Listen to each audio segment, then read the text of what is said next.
Welcome to the podcast. Today we have with us Ethan Lin.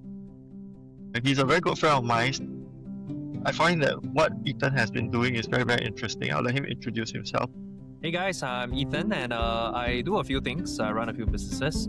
Particularly, my main focus is in corporate training, where I do sales training for corporations, anywhere from AIA, the banks as well.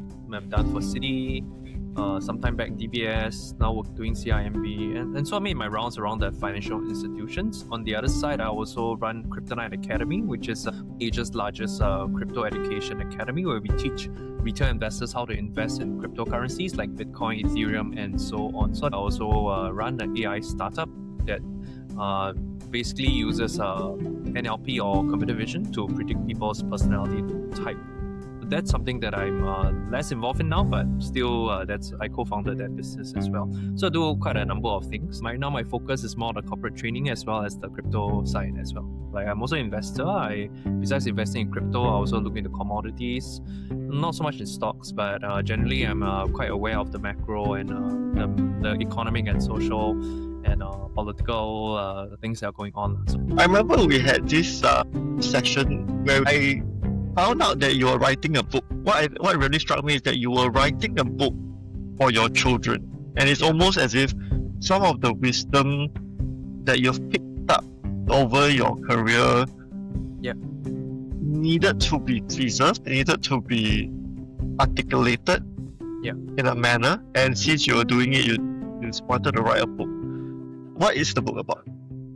Oh yeah, I think the book was in my mind for a while now, but I think it happened as a response to knowing, like having friends, but particularly one particular friend that suddenly just at 42 years old, he just suddenly passed away from a heart attack. And I thought to myself, it would be foolish to think that we would live forever, and sometimes I think that's how we live. We think that we're going to live forever, but when that happened, it really humbled me and let me think like, what could happen to me. Like whatever happened to him could happen to me. I could not just die one day and then not wake up the other day, and I thought like, what can I leave behind for my children besides just like my inheritance, the money and stuff, like. And I thought like I wanted to leave behind my wisdom, the things that I've learned, and hope that they can shortcut their life, also not making the mistakes that I've made.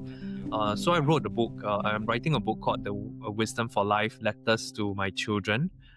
So I designed the book to be like a collection of letters for them. So in every aspect, in like, let's say, understanding reality, understanding the world, understanding the faith, Christianity in particular, understanding business, understanding investments and relationships as well. So I broke the book into 5 aspects, and I wrote the things that I've learned over the years broken into these 5 particular categories, and to help them really develop a lens for the world that was, as I would say, as close to the truth, as close to reality as possible, so that they don't make those mistakes that I've made over the years.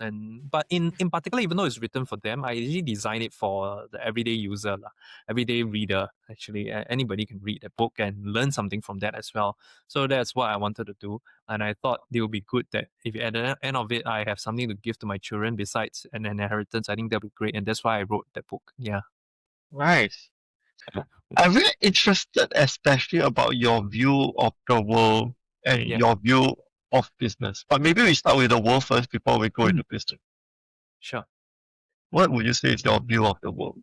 My view of the world, wow, so it's such a big question that you're asking me right now. But essentially, I think one of the keys I find that for a lot of people is that they don't have a proper view of the world, in the sense that their perspective of the world is not close enough to reality. So as a result, they often get blindsided by things that are actually happening in the world. For example, the title of the chapter is called The End of the World. And so I talk about how, with the advent of AI and the rise of AI, it feels like a lot of people are going to lose their jobs. So it feels like the end of the world for a lot of people. So I wrote that book as a way to help people interpret and understand like what's going on and why has it happened in the past before. Right. And I wrote 3 other chapters. I wrote about the nature of evil, like where does evil come from, right? And I have an interesting perspective on that, which is actually, it starts off us one narrative that we have, which is like we always believe that we are the hero of the story, right? Other people are villains. Maybe we have allies, but we often see ourselves as the main character of our story, right? So interesting perspective, interesting angle. But the third one I wrote about, it's a Ponzi. It's about how a lot of the world operates as a Ponzi, right? My perspectives coming from cryptocurrency is that people always say crypto is a Ponzi, but actually, when people said that to me, I really did think about it, and I saw so many things in the world that behave like Ponzi's. But yet we don't like to think of it like that. But when we understand that about the world, we can have a develop a better perspective when we invest or when we even buy things or invest in anything or even consume something. And chapter number 4 is about the Matthew effect, which is the gap between the haves and the have-nots. It's about how there's a growing divide between those who have and those who have not. And so I once again talk about this and help people understand where's the source of this coming from and why is the world happening like that. Essentially what I want my children to understand, or even anybody who's reading to understand, is how the world works, right? So that you understand how to play the game. Right, you don't get blindsided and thinking, "Hey, it's not fair. Life is not fair." Things like that, so that they understand the mindset in which they should adopt to engage the world. So what's Yeah. your perspective on AI? I think that was Oh, the top one yeah. at the top of the bundle. Yeah. Yeah. So, I mean, I use AI as a way to talk about the end of the world, right? Right now, I Yes. think with the rise of AI, people are feeling threatened. Their jobs are being threatened. For lawyers, they have AI that do it faster. For videographers, now they have AI just creating videos like nobody's business. For photographers, for copywriters, for anybody that doing this kind of job, right? It feels like AI is going to take over their job. And I think it Yeah. feels very scary. But I like to draw this back to a parallel that has happened. We call AI the fifth industrial revolution. But when we look back at the first industrial revolution in the UK, roughly, I think, 19th century, when the machines began to industrialize, right? You think about the assembly line worker. The assembly line worker used to, pack things, right? Let's say we're producing products. But then when the machines came, the machines were going to replace them. So I want you to imagine how they would feel at the moment that all their lives they've been spent packing things, right? Packing, packing, packing. And then suddenly there's a machine that can do things 10 times faster than that and cheaper than them. So Yeah. naturally, to these people, it feels like that's the end of the road for them. There's nothing else for them to do, right? Nothing they can do anymore. So it does feel like the end for them. Mm-hmm. But what happened on the other side was that a few things happened, right? Number one, the people who could operate the machines, right, had employment, right? They became very employable because they could operate the machines that make increased efficiency, right? And number two, the owners of the machine, the creators of the machine also became very wealthy. They became more wealthy, right? Because they could produce this machine and pass it on to many factories and all that. And so while all these people became out of job, those that chose to innovate and upgrade themselves saw an increase in standard of living because everyone became more efficient. Now everyone's standard of living increased because they began to do slightly more meaningful work, right? Mm. There's an elevation of the standard of living overall in society, right? Mm. And so let's jump back to today, right? And we look at AI. AI is doing exactly the same thing. Think of yourself and the worker that is going to work every day as assembly line worker. They are doing things that now Mm-hmm. are being automated, right, by AI. Mm. Right. What's going to happen is exactly the same thing. So either you learn how to operate AI to make your job more efficient. That's when you can find relevance in the future. You learn how to operate it, or you own it. Obviously, we can't own it, but we can maybe own shares on it.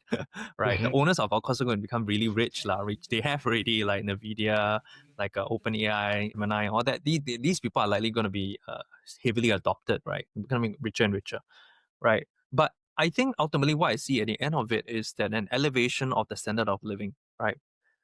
Even though a lot of Mm. people feel like it's the end, but eventually the people that learn to adapt, right, will actually have their standard of living increase because the more menial work that can be done by AI will be done by AI. And that leaves the humans to do things that are uniquely human. What is uniquely human? It's things like human connection, connecting one another, things that robots cannot do, right? That Yeah. humans can do, like learning how to appreciate art, nature, beauty, spending more energy on those things because AI is doing the rest of the things for you.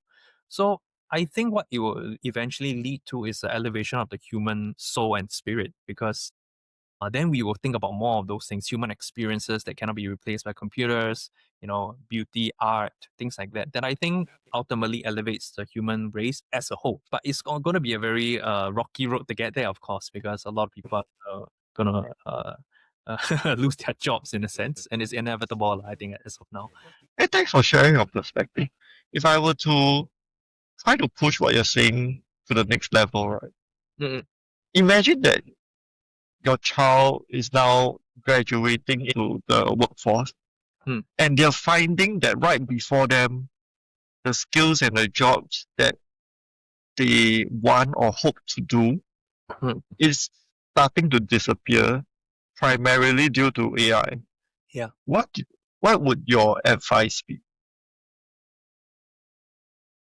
Well, that's a very big question because it's a big question. But my answer really is we won't know because, for example, 10 years ago, there was no such thing as a social media manager, right? There was no such thing, Yeah. right? There was no such thing as an influencer, right? Yeah. I think a lot of jobs that are created as a result of where technology goes, while Mm-hmm. the old dies, but the new forms as well. So if you ask me, where is this going?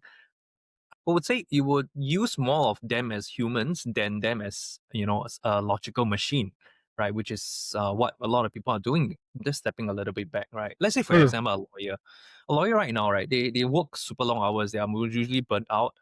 No offense to lawyers here, but this is probably the case for most people. Yeah.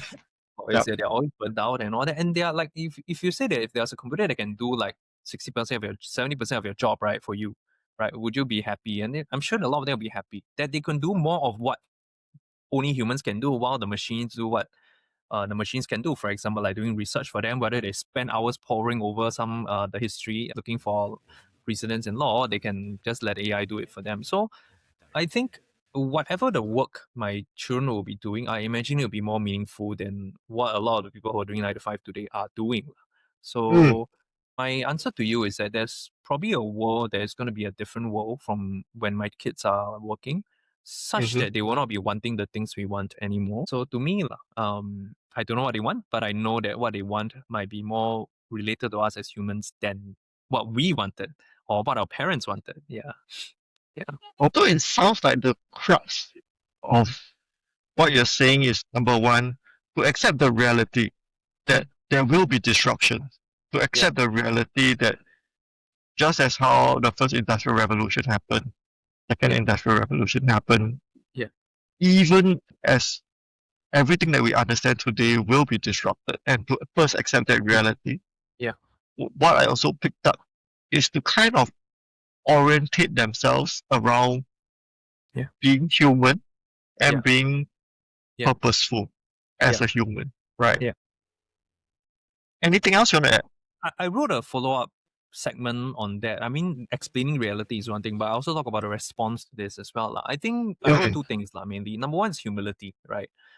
Humility, why do I say humility? Such a strange thing to say, humility. Humility is actually, right, one of the key qualities, right, to be adapting to change. What I mean by that, humility just simply means the accepting that I don't know something.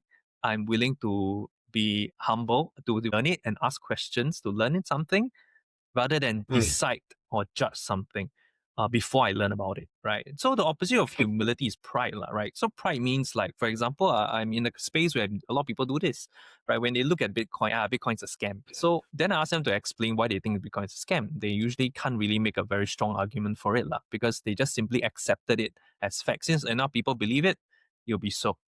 But then the opposite of that is the person who looks at Bitcoin and say, you know what, I don't really know it well enough. I don't think I'm smart enough to know that. Let me study it before I come to a conclusion about it. And that's humility. That's saying, you know what, I don't know everything, but I'm willing to be a student and learn. So that's a very important quality you must have in order to be adaptable to change, right? The ability to say, I don't know. The ability to say, you know what, I'm not sure, but let me go and study it and understand it before I make a judgment on it. Most people are not like that. Most people Mm. will, yeah, this must be that. When they first see something new, they just shut it down. They just say, yeah, it's a scam. It won't last one. It's hype. That's how people interpret new things, right? It's easier to judge because then you don't have to work your brain to go and figure things out, right? You Yeah. just use your existing frame, existing knowledge to just judge the thing that is new. But that new thing requires a new paradigm. Right? Bitcoin requires a new paradigm. And anything in the future requires a new paradigm. And we must be able to say, you know what, maybe my frame doesn't work anymore. Let's remove that frame and try to understand what this is. I give another example. Meme coins. A lot of people look at meme coins and they'll say, yeah, it's just hype lah. It's just people are just pumping and dumping. That's what people usually say, right? Influencer pump and dump. That's how most people interpret it. Yeah, some stupid dog coin, stupid cat coin, only stupid people buy. That's how they interpret, right? But I said, but I saw the meme coin pump and I asked myself, instead of saying, I say those things, right? I just said, what did I miss here that everyone else caught? And I came up with an answer. And the answer is meme coins are a monetization of the attention economy. Right now, we are in the attention economy, and all of us know, if I ask you, is attention worth anything? The answer is yes, it's worth something, right? It's worth something. Yeah. That's why influencers get paid. That's why advertisers will pay influencers. We inherently understand that there's value to attention, right? Social media companies monetize that, right? So what meme coins are essentially is an attention play. It's simply, I think, allowing everybody to participate in a particular meme. And when it gets attention, the price goes up. You monetize it by taking profits off the attention. So maybe it's a good thing, maybe it's a bad thing. I mean, it's not for me to moralize it, but it's more to understand why these things move the way they do. It's because it's simply attention. And is attention fleeting? It is fleeting, right? That's why meme coins move like attention is fleeting. It goes up and goes down, right? But some, there's sustained attention, right? And so people who are participating in that early is able to monetize the attention that it has grown from the time it goes, right? So when you understand that, you think, okay, that's how it works. And when you understand the mechanic, you understand why it moves the way they do, rather than just simply using an old frame saying, oh, it's just a pump and dump, or it's just that, right? So once again, I'm not saying I want to participate in meme coins and all that, but it's rather having the humility to say, you know why does this work the way they do? What did I miss in this? That allows you to fully understand a new paradigm that is being and the disruption that is coming in the world, right? I think that's important, humility. But the second thing I talked about is steadfastness, right? It's not just about humility. It's not just being open to anything that you see, but it's also being steadfast in your values, right? You can be open to a lot of things, but you must also have a very clear value system, because anybody can tell you to do this, do that. You can be open to anything, but without a guiding moral compass, you would basically do anything and everything, which is also not good. The other extreme, right? So I think having a very clear moral compass, a value system, keeps you steadfast while being open to change. I think that's the two things that I shared for my children. Yeah. Wow. So first thing that I wanted to jump into is how you use the word humility, right? And it's almost like sometimes we rely on a certain kind of arrogance, especially like when we look at, say, NFTs, or when we look at new coin or new technology and we don't know, or we didn't take the time to understand it properly. Yeah. Then we end up relying on, I would call it heuristics. And then if it looks like a cow and it smells like a cow, then it must be a cow, right? Yeah. Where, there's a lot of people who are saying, get into crypto quickly now. Yeah. This is the time. Yeah. If you don't move now, you're going to lose out. That kind of FOMO. And then you hear people talking about, to the moon, that kind of thing. And then the heuristic of the wisdom behind that is that if all these people think that they're going to make a ton of money doing this, then this thing must be a scam. I mean, it's a very simple heuristic. That, if it smells too good, it must be unhealthy. That kind of thing. If it tastes too awesome, it must be unhealthy for your body. And I think what happens over time is people start to rely on these heuristics that they pick up over time. And they never bothered to look into things, maybe due to a lack of attention, in a deeper level, resulting in them coming to sometimes wrong conclusions. But you added one more thing about how having a value system seems to be the key factor that helps an individual to separate signal from noise. Yeah, that's right. Yeah. I think maybe to respond to what you're saying, like I said, humility just simply is a simple statement to yourself that actually I don't know everything. I don't know this. Let me study it before I make a judgment, right? Yeah. Pride is the opposite. You don't really know it well enough and you just make a judgment. I rely on heuristics, as you say. Either way, right? It can be that it's a scam or to the moon. Either way, it's also heuristics.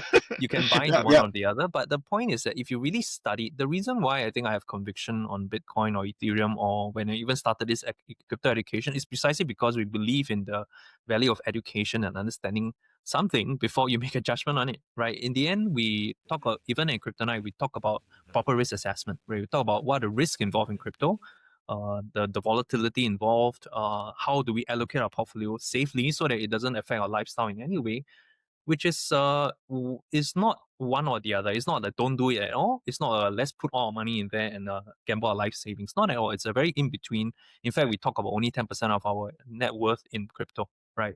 That's how we educate our students, and within that 10%, we teach them how to allocate accordingly so that they can survive volatility. So my point is, it's not about the idea of you going for one or the other, which is both are, it would say, over you are making a judgment before you study it, right? Which is either you think, I buy crypto because it's going up, or don't buy crypto, it's going up. Either way, you make an oversimplistic understanding of what it is and why is it viable in the first place. And my point is, study it, learn it, and then with your own value system, understand, like, interpret it, is this something for you or not. That's my point, right? Now, why do I say this is because the world is changing faster than ever, lah, right? And there'll be people like, oh, is AI good or bad? I remember in uni we were talking about, oh, is the internet good or bad? Is social media good or bad? Same thing, right? There will be people that think it's bad and people that think it's good. But the point is, study it, understand it, understand what it is, and how you can ultimately position yourself, right, to profit from it. Or to, what's it, profit doesn't mean money per se. Position yourself to be able to leverage on the upcoming technology. That's my point about this chapter, which is, in order to move on to the new world that's up and coming, we have to therefore be open to that change, and the openness comes from that humility. But yet we keep to our value system because, like in the internet, AI can be used for good or bad, right? So AI can be used for good or evil. There's so many things that are happening in the world today that you can use it for good or use it for evil. So I think that's why the value system is just as important, right? Nice. Yeah. Okay, so I'm going to move a little bit into some of the other things um that you mentioned. Okay, let's start with steadfast in values. So in the world today, right, I see a lot of people, and in fact, it's almost like every single big company out there would claim to be steadfast in their values, right? Uh-huh. You know, people, especially in this region, in Singapore, like things like integrity is always like rated as number one, number two in the company value system, right? Yeah. But at the same time, we see a lot of compromise in values Yeah. in the season today, right? Uh, Without pointing too specifically at individuals, I think there has been a lot of, if I just talk about even big picture, right? So I don't have to point at specific instances. Even in big picture, even the US seems to be walking away from some of the values that they seem to have purported or they seem to champion ever since I knew what ever since I've been growing up and exposed to American and Western media. Yeah.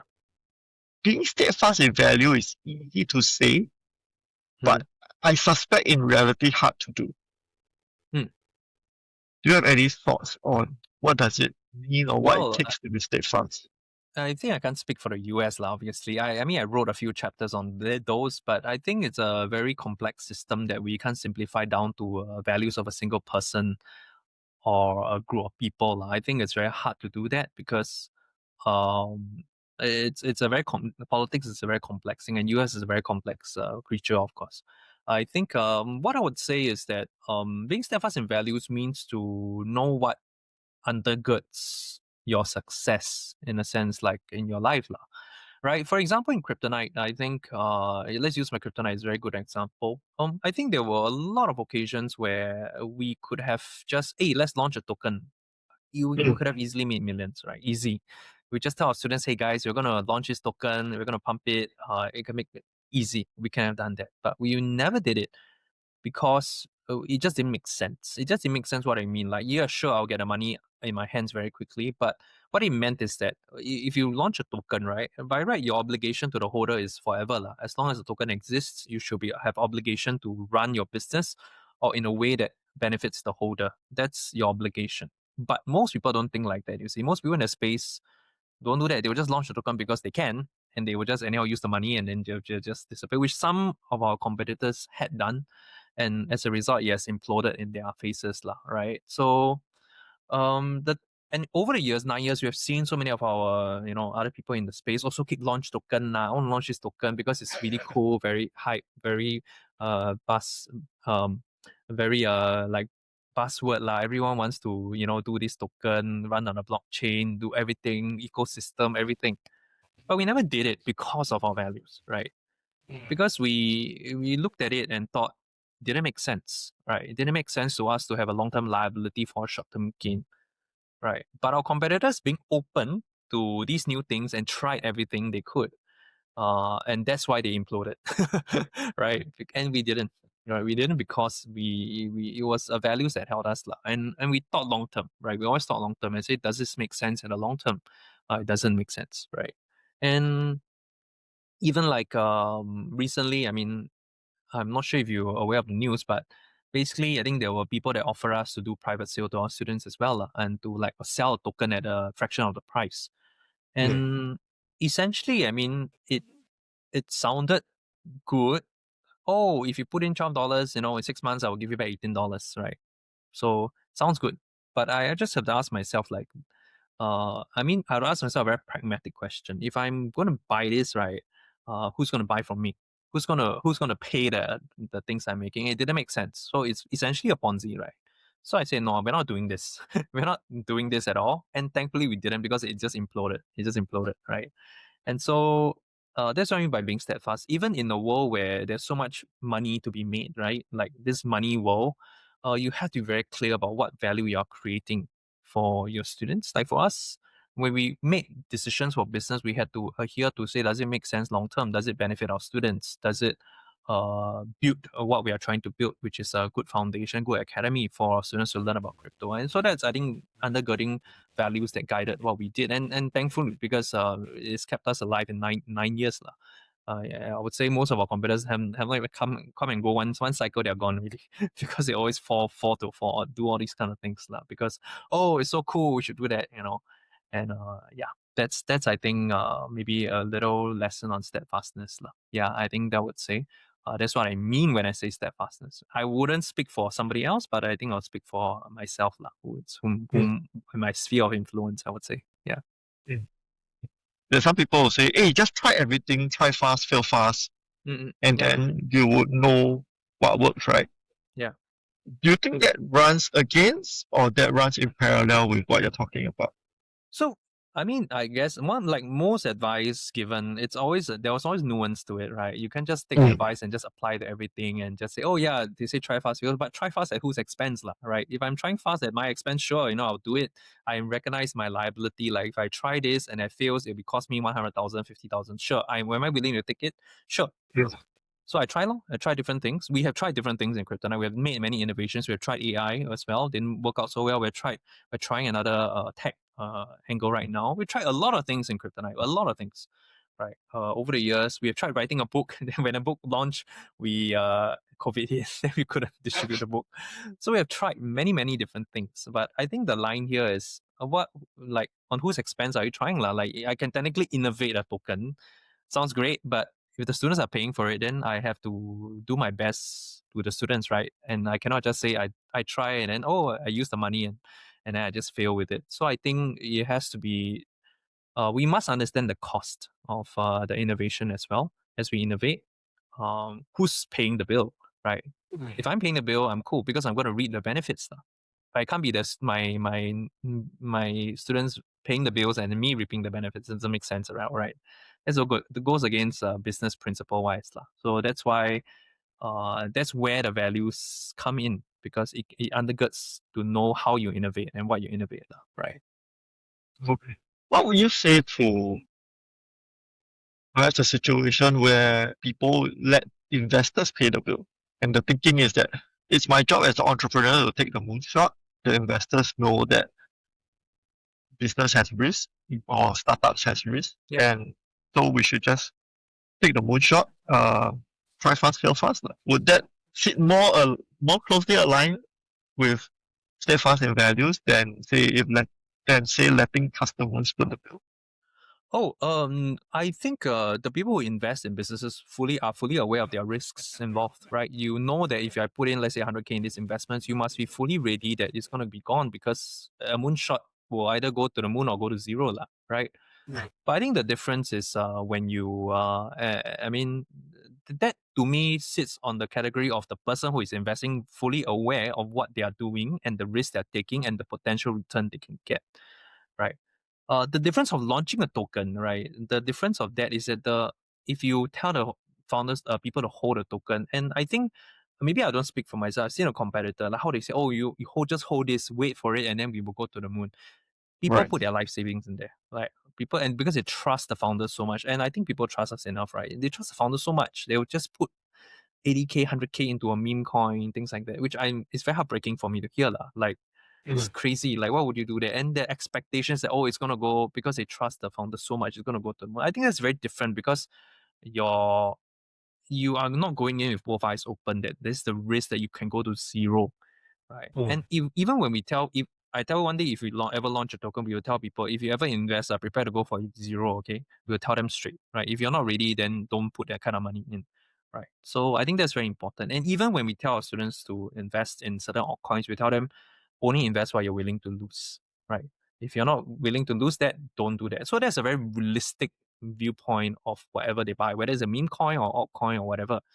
And an investor is the same thing, right? They're very aware, they are smart enough, they're aware enough to know that if I invest in this potential unicorn, it might go to zero too. Right. Yeah. But in that ratio, most VCs will have maybe 60%, 50%, maybe 40%, maybe win rate. They will have 40% of their investments go to, after a very strict criteria, they will have a few of them go to a 1B, become a unicorn. Then they make back the money they lose. So they go in with a very clear risk reward metrics. So I think that's okay, right? For founders Oh, to take the money and do what they need to do to innovate, to push for the moon, right? yeah. Hey, thanks so much. Two signals that I saw, or two patterns that I see in recent times. I think it's very interesting. I want to get your view on it. The attention economy, the person that comes to mind when you say those words is immediately Elon Musk. And how, like, on his X account and Donald Trump on his X account, if they say a certain thing, they can command, it's almost like they command a market to move, they can command people to buy something. Yeah. And they have that kind of power, and that power is not cash. That power is attention. They have the ability to steer attention towards things, steer attention away from things. Maybe not so successful with the Epstein files and that kind of thing, but they have some power to command attention. And that's one pattern that I see. The other pattern that I see is that in current day and age, building an app has gotten to become a lot easier, a lot faster. It used to be that last time when you wanted to build a business, the main blocker or software as a service, the main blocker that people would find is, oh, I can't get it built. What I'm hearing from founders today is that I can get it built, but I can't get the attention, so I can't get adoption. Right? So there's no way that, or some entrepreneurs are finding it incredibly challenging to cut through people's attention span. So it's almost as if there's a whole mix of noise. There's some people who can pay to cut through, so they buy ads and they buy influencers. But those people who can't pay to cut through, they effectively have great products that are sitting there that is just rotting to some extent because they cannot command attention. What are your thoughts on like these two things? I mean, it's a new reality, right? I think I forgot some famous guy said already, like in the future, every company will be a social media company or something like that. Somebody said that. And that's true because you look at the big names, at least in Singapore, the big influencer names, all of them have at some level launched a product or something like that, some sort. And they have always been successful because they have the distribution, right? They have the distribution, they have the attention of people. And I think that's a reality that you're working with. Most people still work the wrong way, which is they start with the product, right? Instead of starting with the attention. So you have to think of the attention economy as when you build a business, you have to think first, orient yourself around building a business that can draw attention. And that's the first and foremost. I know that in the e-commerce space, they understand that very well. So when they even launch products, they always launch products that can be how to say can be easily visualized via a very short clip and stuff. So complex things like tech are very hard to show, right? But yet Mm. lifestyle things like let's say a collagen jelly, let's say a exercise machine, things like that. They can or something like that they will or a lifestyle that they're selling. So they can sell it through Instagram, right? Because of it captures attention. It can capture attention. So those things tend to be easier to sell in the attention economy than say many tech people who start with the product. And that's a mistake, I would say, because you should always start with the attention and start the attention. I mean, I speak even for myself. You even start a business, you have to first build out the attention first, the attention machine. How do you draw attention? You have to answer all those questions, right? Who am I selling to? Who am I speaking to? What are my channels? So that becomes the first and foremost thing already, rather than the product. And so when you build that out, technically you can sell a lot of things, right? Mm. So I think that's how I feel about the attention economy. And so I think for founders who are doing that, they should start off thinking about the attention strategy first. How do I draw attention? What are the channels you want people to see you? Is it TikTok, Instagram, Facebook? Do you want to make what kind of controversial statements do you want to make? What kind of hooks or what kind of things? These are things that the attention economy people talk about. The people on TikTok talk about. They will create hooks.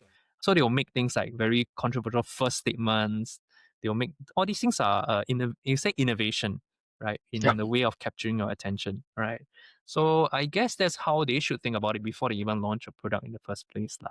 Mm. If not, it's gonna be a uphill battle. You're starting with the wrong thing really with the product, right? So that's my thoughts. It's a reality that we deal with, but also the other thing that you pointed out with Donald Trump and Elon Musk, I think this is a age of personal branding, not corporate branding. I think we all kind of know it, right? We are more interested in people sharing their stories, and we are more interested in individual names rather than brands. When we see a brand or a big brand advertising their stuff on TikTok, we scroll away, just advertisement. We just scroll. Yeah, instinctively we scroll. But when we see a individual, a famous celebrity influencer sharing their story, we stop and listen, right? So it's the age of the personal brand, not the corporate brand, really. So people who want to hide behind a corporate brand, generally you have a huge disadvantage, right? You have to start with the personal brand, right? The personal brand, the personal stories, the struggles of a founder. Here's my everyday life as a tech founder. These things like that attract more attention than this app having getting a ad space and something. That's how we behave as a result. So I think that's the reality of the attention economy as we are evolving. I think the influencers have broken this down to an art. I'm not an influencer, I don't know, but you can obviously see how they have hacked this process more and more and found even more innovative ways to get our attention, of course. Yeah. So Mm. yeah, that's the reality that we have to deal with, that we work with. Yeah. Okay. Do you think it has shifted people's focus from delivering value to one another? Who now whoever is the most loud, most outspoken, most radical, then gets the attention, right? As Yeah. opposed to the person who brings the most value. Oh, for sure, for sure. I mean, it's simple. It's like, are you like think about it? Like, you're gonna let's say if you use TikTok or something, you're likely gonna visit the store that is on TikTok that is featured as a hidden gem than the best chicken rice store in Singapore, for example. You're likely gonna this chicken rice Mm. store is a hidden gem. You're gonna go there and visit because somebody told you about that. Then the chicken rice that technically delivers the most value, right? That's that's how it is lah. So that's the mistake when people think that, oh, I just have to make the best product. That's a mistake. Yeah, you don't have to make the best product. Yeah, you don't have to make the best product to get the business that you want lah. That's my point. And so I think but so for these tech founders, I think my advice is to think differently about how you would want to go to market, right? You think differently about it. You build the funnel first, the front end funnel, the attention funnel before you build your product. Actually, that's probably a better, cheaper way to do it, I would say. Rather than finish the product, spend tens of thousands of dollars, finish ready, then think, oh, so how am I going to get people to use me? I think that's a very expensive way to think about it, because then you're going to be spending 6 months, 9 months only to figure out that actually nobody wanted to use it. So I think that's very important. Yeah. Yeah. Cool. This Yeah. kind of wraps up the perspective of AI, the end of the world. I want to move on to your perspective on evil. I remember during our one-on-one conversation, you mentioned something about principality, and that thing stuck in Yeah. me. Yeah. And I just wanted to see if we could unpack some of that. Wow. It's such a heavy topic that even when I wrote it, I'm like, wow, this is so heavy. But I think it all begins with um this premise that we are all the hero of our own stories, right? What I mean by this, right? Like I'm used to be a church cell leader, and I remember when members would sometimes come to me when there's a conflict with another church member, right? They always like, this person offended me, this person said this to me, I felt I was very insensitive. You realize that when people complain to you about somebody else, they are always framed as the victim, and the other person is framed as the villain, right? So my point is that everyone's perspective is that I'm the hero of my story. So even if we do something bad, even if we do something like insensitive, rude, or even, kill, steal, murder, we will always somehow justify in ourselves that I did it because of this good reason. That's why I did it. I did it because I wanted to feed my children. I did it because, I wanted to get justice. Right? It's always framed in a way that makes me look like the hero. Right? And so my perspective is that that's where evil begins, because we always judge ourselves by this standard, right? Our own subjective standard. And when we look at other people, we will look at other people by our own standards. If the person is worse than you, then you would think, I see that person is bad. But if the person is better than you, you think, the person is better, right? So we have a moving standard. And so everybody has their own internal moving standards that determine good and bad, right? But in the Bible, the Bible says like all have fallen short. The right way to look at it is that we are all evil. That's my point there. We are all at some level have fallen short of the perfection, the standard that God has set for us. So a good starting point to think about evil is that we are all evil, and we are not heroes in our own story. We are in God's eyes, we are all fallen short, and that's why Jesus was needed, right? So that's the nature of evil. It starts from us using our own standards to determine good and evil, right? The knowledge of good and evil. Yeah. Yeah. So that's the nature of evil. But when it comes to the principality, okay, it's the collection, right? It is the collection of the people who are individually self-interested, individually believing that they are working for the good. Right. So they believe they have their own subject standard. And now imagine this whole group of people coming together, collaborating, working together. And eventually that's where the principality arrives, because now everybody has their individual standards of good and evil. So imagine a rich aristocrat or politician, right, who does things, and when he makes money from this maybe this bribe or corruption or whatever, he thinks of it as, I'm not hurting anybody anyway. I'm not hurting anyone. I'm just, I just need to support this guy, to lobby for this guy, and then I will have this money, and then I'll be able to feed my family and give my family a good life. So that's their perspective, right? I'm not hurting anybody. And so imagine whole bunch of people working like that together. Oh, I'm just manufacturing weapons. Ultimately, I'm not going to shoot a weapon. It's just that your government wants it. So I'll manufacture weapons. And yeah, and so I will make sure that my job as a shareholder, or my job as a director, is to ensure that I maximize value for my shareholders. Let me try to lobby politicians, right, to manufacture more, to want to demand more weapons. to like or overthrow the corrupt regime in another country. Let's lobby for that, right? So as a result, war happens. But from a politician point of view, I'm just simply feeding my families, right? I'm just simply doing the best for my shareholders. I mean, for the executive in the manufacturing firm. So if you think about the world collectively working like that, that's where the principality is formed, right? A group of people who are ultimately justifying their actions by their own standard of what is good, right? Because they are the heroes of their own story, right? So,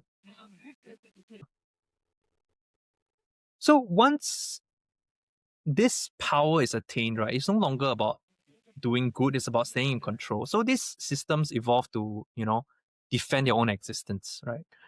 This is my livelihood. I need to defend it, right? So it is a self-preservation preservation machine, right? Yeah. So in essence, it's kingdoms, it's governments, it's corporations, even religions, right? But the essence is the same. It wants to be God, lah. It wants to be a God in itself. I think that's basically how the principality is formed when everyone collectively sees that I'm here to do good, right? That's how everyone Yeah. thinks about it, right? Yeah. So that's the nature of evil. There you go. Yeah. Thanks for breaking it down. The natural question that arises from what you're saying is, what's the antidote to this? Because everybody thinks that we are trying to be good, right? Yeah. And we are the good guys. We are the heroes of our own story, right? You see, when we see such things happening, right, the temptation is, it feels very bleak. It feels like the world is so evil, right? Yeah. In its core, the world is evil, right? And I mean, it's very simple to understand why. You think about it, a good person who desires to serve, they will never aspire or have ambition for the top positions in the world. They won't, right? They won't covet for it. They won't go and fight for it. They won't go and hustle or lie or manipulate for it. So good people never rise to the top. So when people say, how come this stupid guy is the president? How come this stupid guy is this politician? Why can't we have better people? There are so many good people in the world. But that's the point. A good person never aspires to rise in positions of power. They don't desire power, but in general, good people generally don't desire power, right? So you must understand that. So naturally, as a result, the principality naturally forms around evil, not good, right? So it feels very bleak, like, oh no, like what do we do then? Like our the powers that be. But you must understand that this is biblical, right? It's the Bible talks about it. It's not as if like we are blind to it, like, oh, it's the world is good. But I think that's a mistake that people make. They think that governments are benevolent. Ultimately, they are not benevolent in general because of the principality. Generally speaking, they are not benevolent. I'm not talking about Singapore government, of course. I think we're doing a pretty good job for sure. But in general, the governments of the world are not benevolent. They are ultimately self-interested, desire to preserve its own systems and power rather than for the good of all mankind. And the mistake that people think is that, oh, governments are benevolent, they're going to help everybody, going to help everyone succeed. Yeah, you can argue that either way, lah. But I think when you think like that, you will always have a misaligned view of reality that when they are not, you think they are, so you somehow think that they have your good in mind. Never the case, lah. Never the case. When you understand this, right, I think the first thing to think is, so how can we be part of this world without first a few things are number one, you feel like, oh, I feel like just running away. I just want to deal with this crap, right? Or you will just have no choice but to play along and to be in it. If you want to rise the corporate ladder, you want to be at the top of the world, you have to play that game, right? The system of the game. But I think the answer is, you think about the movies that we love the most, right? The movies that truly inspire us, they are typically movies of heroes that choose to die for the good of all, right? For the good of everybody, for the good of a community or group of people. But why do these moments stir our souls, right? They stir our souls because these are always the people that are not afraid to die. They're not afraid to die. And so in the villain in every story uses fear to control the hero, right? Serve the system, right? Do this or I'll kill you, right? Serve the system or you will lose everything you care about, right? But the hero often in the story, it says, basically their message is, I don't care if I die, as long as you do what's right. So the ultimate weapon against this evil is not a gun or sword. It's actually faith, right?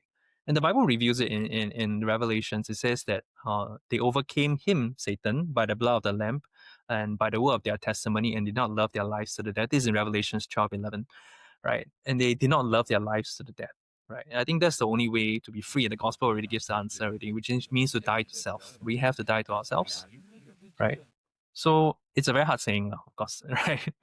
But I think it's a saying that Jesus has said, right? So if you fear poverty, right, the principality controls us with salaries, right? If you fear rejection, right, the principality controls us with acceptance, social media likes, right? If you fear obscurity, the principality controls us with titles, awards. But if we have already died to ourselves, we surrender our reputation, surrender our bank account, surrender our future to Christ, then the system has no hold over us, right? So it's a hard saying, of course. It's a hard saying. Hard saying, but I think Jesus, in his example, has showed how he has dealt with the principality by dying on the cross.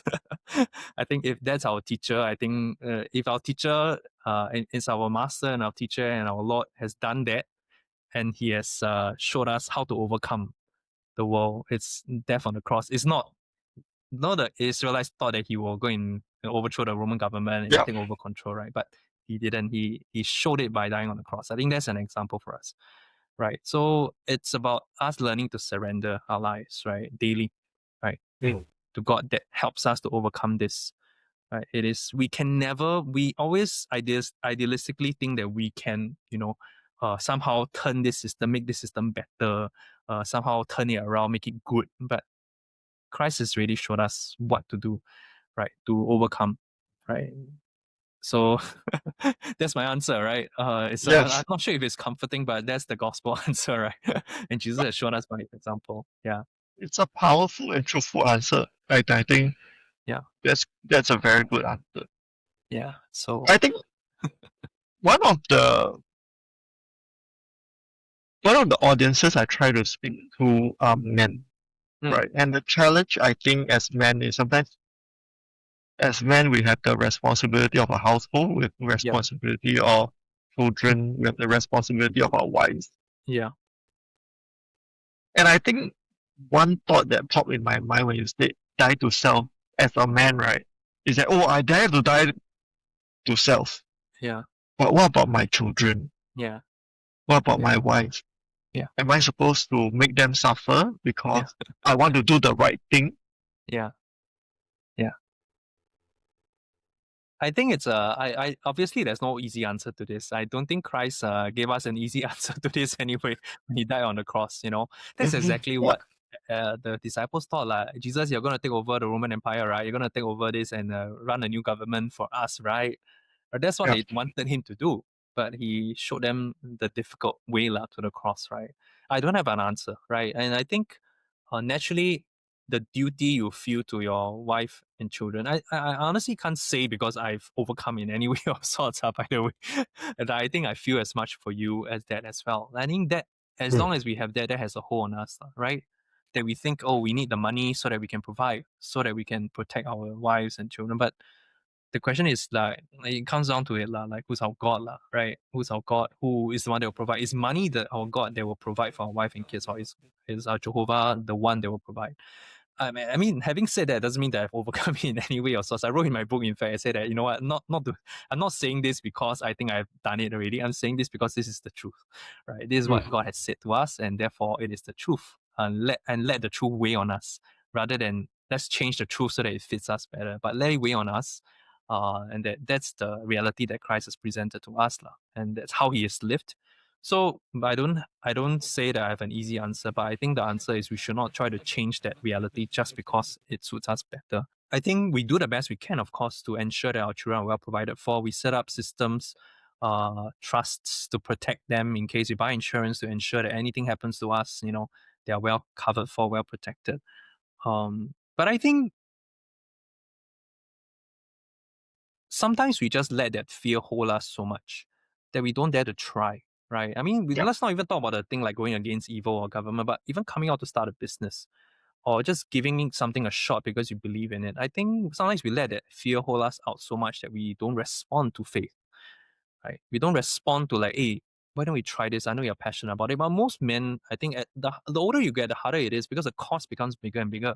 Oh, if I fail, then how? Right? But that's a fear that we allow to have a hold over us and doesn't allow us to respond to that faith or that spark in our hearts or that fire in us to say, hey, let's try that. I remember speaking to a guy who reached out to me privately and said, you know what, hey, Ethan, I love what you're doing about crypto. I want to do more of this. I want to really give it a shot, but I just barely have enough for my kids. I just told him that I don't really have an answer for you, but I can tell you that from my own experience, like if you step out in faith to do what the Holy Spirit in you, the fire that's speaking to you to do, that I trust that God will provide one way or another, right? That when you respond in faith, you trust that God is on the other side that will provide for you. So that's all I can say for him. And I think that's true for a lot of people. Like, I'm not even talking about going against evil, like going out against the biggest politicians in the world, but just stepping out, right, to do it. I think we let that statement hold us back so much and say, oh, what if it fails and how, right? So I think my answer is same lah, die to self, right? In order to live fully, I think we have to take that step. And it gets harder, of course, the older you get. And I think it's the biggest regret anybody would have, lah. That I mean, this is not even talking about like going against evil, as I said already. It's like to not respond to that call, right? That you feel inside you. They know that it's the call, but you don't respond to it because it feels too wild and too dangerous. And I think that's what happened. But I guess when I was younger, I was like, cool. But you must imagine that while our friends were all making like a lot of money on banking, right? Because I had a failed business by then, and then I had 8 months in a bank, and at 28, at 28, I went to a teaching job, which paid not a lot lah. But when I came out, I remember I married at 30, and I had very little in my bank account then. I remember there were years it's just barely enough.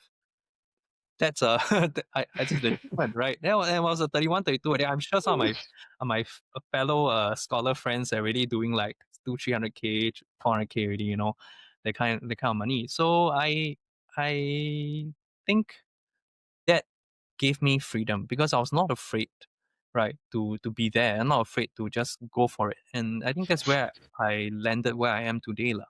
Right. That God has provided for me, my family. I think we started family later for sure. But I think God has provided more than enough for me and my family, right? And I think I'm experiencing that financial abundance, more important, time abundance, ability to decide how I want to use my time. I think those are things that, as a result of just willing to just take that journey down, into that and just giving it a shot. And people that ask me this, I don't present like a nice picture to it. I think the first year is going to be most difficult, right? 3-4 years is going to be very difficult. But you really have to go and figure things out, those years. So, yeah, that's my answer, lah, right? To that short question that you just said. You have to, it has to be a dying to self, right? Dying to the things that you think are, are keeping you together, keeping your family together, lah. Yeah. If I were to ask you to wrap up with maybe some words of encouragement that you would say to someone who is facing an uncertain world, maybe lost their job, maybe can't find a job, Yeah. what would you say? The key is to learn fast, right? The thing is that learn fast, pick up things that people care about. Like, for example, as an employer myself, I care about somebody who knows how to use AI. I will blatantly tell my marketing person, hey, just use AI lah. Like, come on, just use AI to do it. Like, I don't have it's not a shame to use AI to get your job done quickly and efficiently, right? But yet most people, I hear them, they don't know how to use AI, right? I'm not talking about you, obviously, you're a tech guy, right? But I'm talking about layman on the street who only uses AI for search. They are lazy like Google. But I think there's so much more to learn. But imagine you talk to an employee and you know exactly how to use AI. And I think that makes a difference, right, to the employer. So, like, I'm using AI for so many things right now, to write the book, to even think with me, right, to think with me about ideas, to give me clarity. I'm not dependent on it. It's thinking with me. I'm not letting it think for me. I'm thinking with it. So it has clarified a lot of my thoughts. And I imagine if you know how to use AI well, whether it's for coding, whether it's for writing, whether it's for crafting stuff, it's a tremendous value to an employer. Right? Because it makes you very efficient, it makes you one person that can represent 3 or 4. So those who have lost their jobs or in between, I would suggest you quickly pick up AI, learn as much as you can. It'll probably take you 1 or 2 months to learn it well, and then you become very valuable, right? You become very valuable to future employer. And for somebody who has lost a job due to AI, you have to really assess the situation and look at it and think like, why did I lose that job? Is it because I'm no longer relevant? Is it because AI has replaced me? Instead of hating on AI, right? Don't be that assembly line worker that's hating on the machine. Learn how to operate the machine, right? Learn how to use the machine, because that's when you will find a future, right? Give yourself 2-3 months. You learn it. Most people I tell don't go and do it lah. They go and listen for a bit and then they just go and do other things. But when you apply for a job without a very clear value add, you are essentially asking to take before you give. So you really have to focus on what you can bring to the table a lot more. Especially if you lost a job because of lack of relevance, it means that you have no longer something to bring to the table. So you need to therefore figure out what you want to bring to the table quickly. Like the same way I run a business, I always have to figure out what do I bring to the table so that I can get paid for it, right? Same thing. As somebody who lost their job, somebody in business, is very normal. Like you technically don't have a job. We always need to hustle for every single person that comes, right? We need to be able to prove our value. Same thing. Grow yourself to prove your value so that you will get employed eventually, right? Right. And of course, don't be so fixated on employment. Then maybe in the exploration of AI, you begin to start a side gig and becomes a full-time job. Who knows, right? A full-time business, I mean. So that's my advice, right? Go and pick up Awesome. AI and position yourself for the future, right? Awesome. Thanks Yeah. for wrapping things up. Hmm. If you want to connect with Ethan, you can just check out the links in the description. Thanks, guys. Goodbye.